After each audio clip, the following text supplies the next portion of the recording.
Ahora vamos a presentar al doctor Enrique Camacho, doctor Francisco Enrique Camacho Mezquita.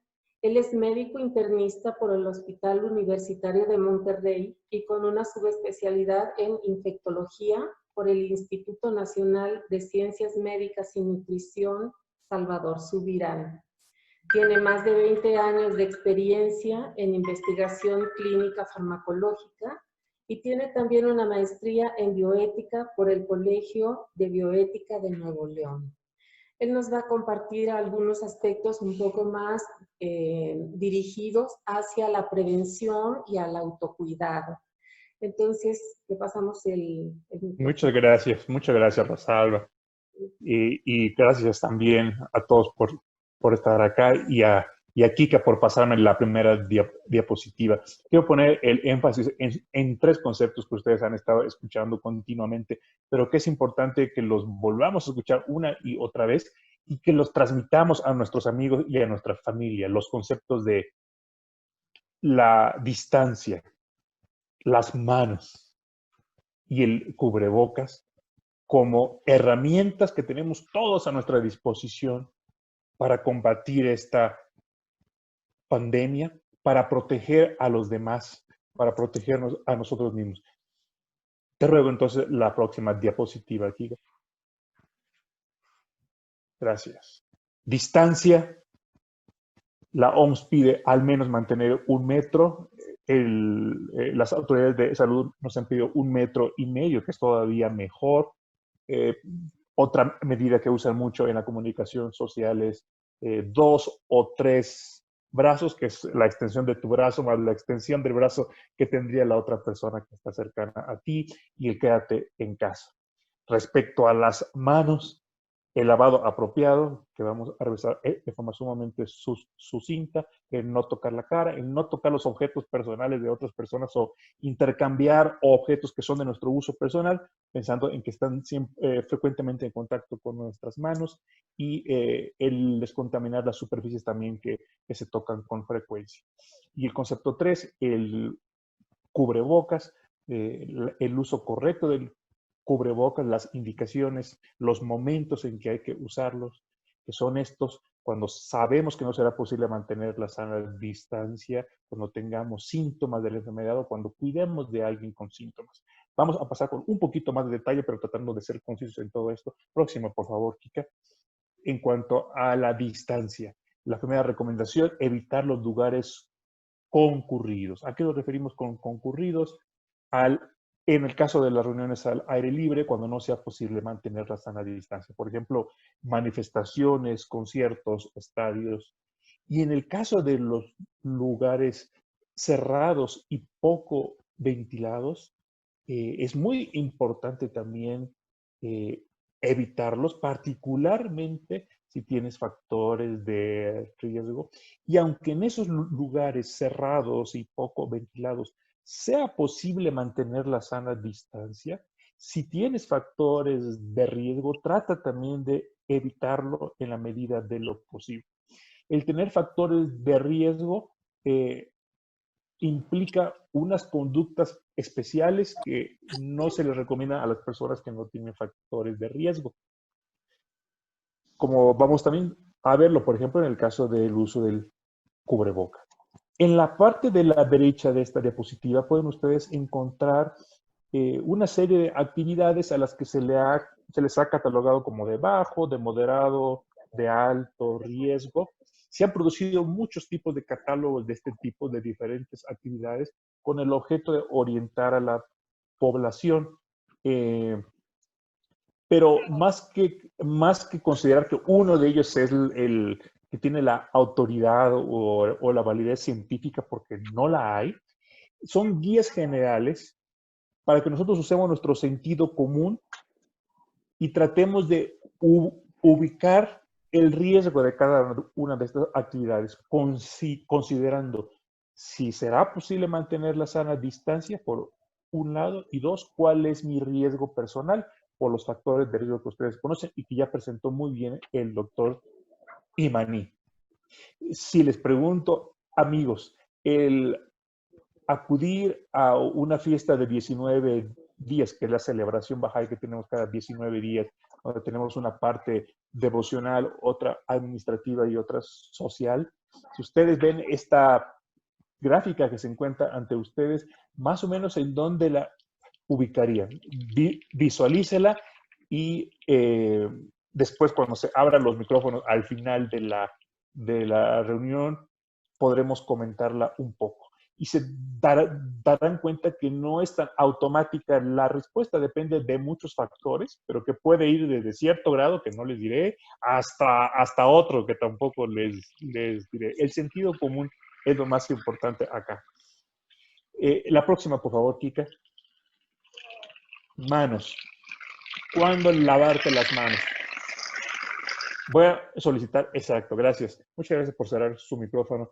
Aparte de los momentos que nos han educado desde pequeñitos en que tenemos que lavar las manos, que es antes de comer, después de ir al baño, antes de preparar los alimentos, hay también momentos que es muy importante que los tengamos en mente ahora con la epidemia de COVID, que son, por ejemplo, después de toser, estornudar o sonarse la nariz. Es muy común que durante estos procesos acerquemos nuestras manos a la cara de diferentes maneras, quizá para bloquear el tosido, quizá porque nos dio comezón, o tratamos también de crear una barrera contra las gotas y gotículas que se expelieron por la nariz y, por supuesto, cuando nos sonamos. Entonces, si nos pasa eso, tenemos que, sin tocar nada más, ir al baño a lavarnos las manos.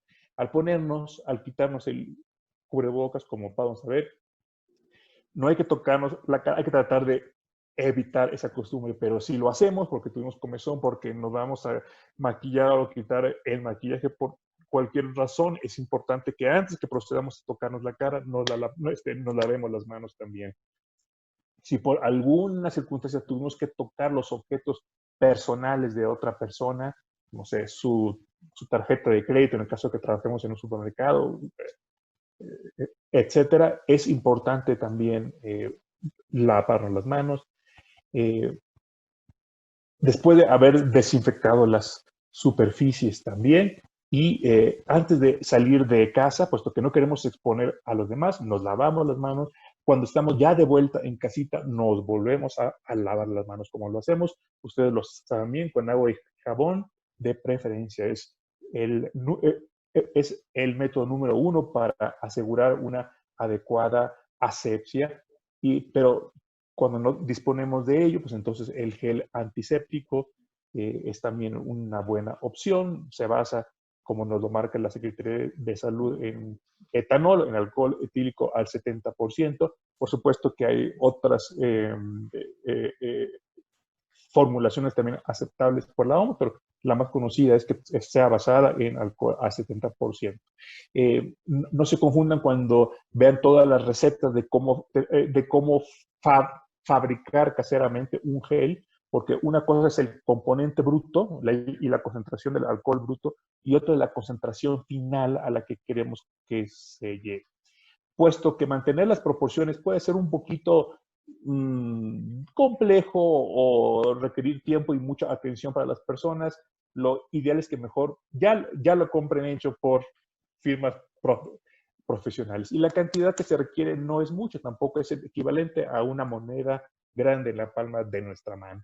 Pero el tiempo es crucial, por lo menos 20 segundos, ojalá que sea más, y cuiden de que la espuma o el gel cubra perfectamente mediante una frotación vigorosa las palmas, la parte lateral de los dedos, haciendo el masaje entre los dedos, los dorsos de las manos, los nudillos, en donde a veces a los lados también se acumulan los microorganismos, los pulgares, haciendo el movimiento rotatorio en cada uno de los pulgares, y las puntas de los dedos, frotando las puntas de los dedos sobre la palma, punta contra palma, punta contra palma, y cuando digo punta, tratar de llegar lo más posible a la unión de la uña con la yema del dedo, hasta donde sea posible, para que la espuma del jabón invada lo más posible debajo de las uñas, y cerrar la llave con el codo, si no es posible por la forma en que está el codo o la forma en que estamos nosotros ubicados, y si hay alguna pequeña toalla ahí, pues bueno, intentar que con la toalla se cierre la manija, pero evitar hacerlo con la mano que ya hemos limpiado. En cuanto a la desinfección de superficies, es importante usar guantes desechables y mantener bien ventilada el área que vamos a desinfectar.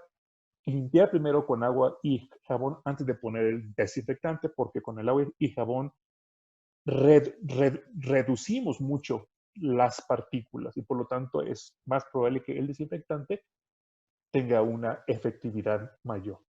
Hay que seguir las instrucciones del fabricante con respecto al producto especial que estamos usando y a la superficie en particular que estamos limpiando. Tenemos que desinfectar teclados de computadora, los celulares, y recuerden que las soluciones que se usan para limpiar pantallas no son necesariamente las que están basadas en los compuestos que matan bacterias y virus. De hecho, hay muchas soluciones que dicen ahí, no basada en el alcohol, no nos sirven para este propósito.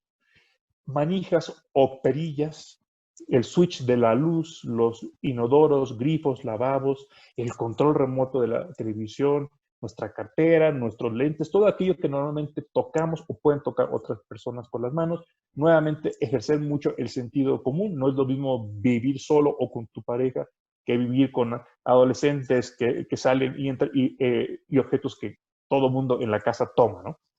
El CDC tiene, en Estados Unidos tiene una serie muy interesante de compuestos que se pueden usar para la desinfección y que tienen actividad contra el coronavirus. Casi todos están basados en compuestos de cloro, como el hipoclorito de sodio o el dióxido de cloro, recordando que el dióxido de cloro es un buen desinfectante, no es para la ingesta, ni se ha comprobado ningún tipo de acción contra ninguna de las enfermedades con las que en las redes sociales ustedes encontrarán. Es para desinfección de superficies. El alcohol, que puede ser etílico o isopropílico, el agua oxigenada, también conocida como peróxido de hidrógeno, diferentes compuestos fenólicos y de amonio cuaternario, todos ellos se encuentran en diferentes presentaciones comerciales y no podemos dar los detalles aquí por el tiempo, pero es importante, como les digo, seguir las instrucciones que el fabricante mismo da.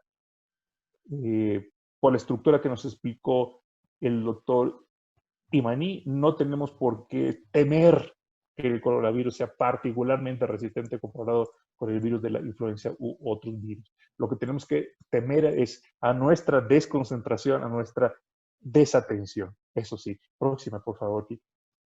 Y por último, el cubrebocas. Recuerden lo que dijimos la vez pasada. ¿Cuándo usar el cubrebocas quirúrgico, que es como de este tipo? Voy a ponerlo aquí frente a la cámara. ¿Cuándo usarlo? Cuando salimos de casa y sabemos que no podremos mantener la sana distancia y tenemos factores de riesgo. Si no tenemos factores de riesgo, si somos jóvenes, sin diabetes, sin hipertensión, etcétera, podemos usar un cubrebocas de tela, como que es el que se muestra en la imagen de abajo. Si vamos a un lugar en donde sabemos que podemos mantener la sana distancia, que será muy fácil mantener la distancia, por ejemplo, salir a caminar alrededor de un parque con nuestro perrito en una hora y nos hacemos que vamos a estar solos y a 20 o 30 metros de la persona más próxima, desde el punto de vista médico, desde el punto de vista científico, no hay razón para preocuparnos por usar el cubreboca. Por supuesto, como sabemos que el sentido común no siempre es el más común de los sentidos, muchas veces las autoridades o los dueños de diferentes establecimientos pondrán reglas para su propio establecimiento y hay que acatarlas siempre. Entonces, en donde nos digan, aquí se usa cubrebocas, por supuesto, hay que usar. En el caso de los de tela, recordemos que hay que usar los que tienen triple capa, que nos protegen tanto contra la humedad interna como externa y tienen un filtro interior. Entonces, más de 2 capas, 3 o más. ¿Cómo cuidar de los cubrebocas? Bueno, de estos que tengo aquí, estas llamadas mascarillas quirúrgicas, estas no se lavan porque se deteriora y por lo tanto se pierde mucho su eficacia. Si ustedes tienen del tipo N45, que en teoría no deberíamos comprarlos, aunque son los más efectivos, pero si los compráramos masivamente vamos a producir una escasez para los profesionales de la salud que sí lo necesitan, pero bueno, si ya los tenemos, si los conseguimos de alguna manera, tampoco se deben de lavar por esa razón. Pierden mucho su estructura y su eficacia. ¿Cómo hacer para que no nos quedemos, para que no quebremos económicamente por comprar tantas mascarillas quirúrgicas? Bueno, se tratan con paciencia. Tratarse con paciencia significa, y esto se ha observado, que dejar colgando la mascarilla en algún gancho, en algún sitio de nuestra casa, donde esté bien ventilado, donde le lleve también un poco de luz del sol y esperar con paciencia 48 horas, va a hacer que la mascarilla la puedan ustedes reusar. Estamos hablando de un uso normal de las personas que vamos al súper o a la farmacia. No estamos hablando de profesionales de la salud y no estamos hablando de personas que cuidamos de personas enfermas, en donde no podemos hacer esto, sino que la vida útil de esta mascarilla será de 8 horas y se debe de desechar. Y eso, si no la ensuciamos, si no se mojó, si no tenemos la convicción de que se nos contaminó, en cuyo caso pues hay que desecharla. Si nada de eso pasó, sino que fuimos al súper, guardamos la sana distancia, nadie nos tosió, no tenemos ninguna razón para creer que fue contaminada, con la paciencia podemos volver a reusarla. Esto significa que podríamos por un buen tiempo manejar 3 de estas, digamos, lunes, martes y miércoles, y luego repetir cada que se cumplan las 48 horas, mientras la mantengamos en perfecta condición. Se moja porque nos tocó la lluvia, porque me tomé un refresco y no me limpié la boca y se me quedó todo húmedo ahí, es ya otro asunto, ahí es mejor desecharla. Recuerden que cuando se desecha dentro de una bolsa bien cerrada, y en el caso de las de tela se lava con detergente, se puede lavar en la lavadora, se puede lavar de preferencia con agua más de 60 grados, aunque también esto no es lo más importante. También hay recomendaciones de que se puede hervir incluso. Lo más importante es la acción del detergente. Y finalmente esas pequeñas mascarillas súper delgaditas que no son quirúrgicas porque no tienen esa pequeña varilla interna, esas no las van a colgar para reusarlas después, esas van directamente a la bolsa de plástico y a la basura. Y por último, Kika, pues una demostración muy breve que ustedes pueden encontrar en la página del gobierno federal, en la página de coronavirus, que es la siguiente diapositiva, que muestra los principales consejos sobre cómo quitarse, cómo usar el tiempo y luego cómo quitarnos la mascarilla. El primer paso siempre va a ser el lavado de manos. ¿Por qué? Porque ustedes al colocarse la mascarilla pueden estar en contacto con su cara. Entonces, cada que piensen, puedo estar en contacto con mi cara, voy a lavarme las manos primero. Van a checar muy bien cuál es el reverso y el en vez. Se dan cuenta que estas tienen una parte blanca, que es la parte interna, una parte azul, que es la parte externa. La parte interna, por favor, no la toquen. La parte externa, una vez que ya se la pongan, también eviten tocarla y sus 2 asas. Identifiquen cuál es la parte que va arriba y cuál es la parte que va en la barbilla. La parte que va en la nariz será aquella que tiene esa pequeña varilla maleable que ustedes pueden identificar porque tiene unos puntitos, se puede ver tanto por dentro como por fuera, y es la que tiene que ajustar a su nariz, ¿así? Ustedes hacen el ajuste para que de preferencia no se meta nada de aire por acá. Otra ventaja de que lo ajusten bien acá es que si ustedes usan lentes tendrán menos posibilidades que se empañen. Pero el mejor tip para que no se empañen los lentes es que ustedes compren en la farmacia un micropor de esas cintas adhesivas muy delgaditas, casi transparente, y lo pongan aquí. A algunas personas les funciona también un curita aquí y sobre ellos anteojos. Bueno, antes de que salgan a la calle, por favor, véanse en un espejo para que esté bien perfectamente ajustada a su cara, que no les quede un hueco aquí en la barbilla, que no les quede hueco aquí al lado de la nariz. Y ya que están listos, ya que dicen, así me voy a quedar por el resto de las 2, 4, 6 horas, no voy a tocar la parte externa de mi mascarilla. Si en algún momento siento que se me desplazó la mascarilla, la ajusto tirando de acá.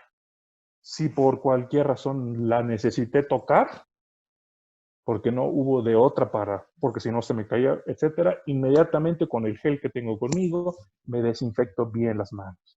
Si tengo a la mano agua y jabón, mejor agua. Cuando llego a casa, antes de quitarme la mascarilla, y es algo que se nos olvida, a mí se me olvida frecuentemente, primero otra vez me lavo las manos. ¿Por qué? Porque voy a llevar las manos a mi cara. Retiro entonces la mascarilla con una leve inclinación hacia el frente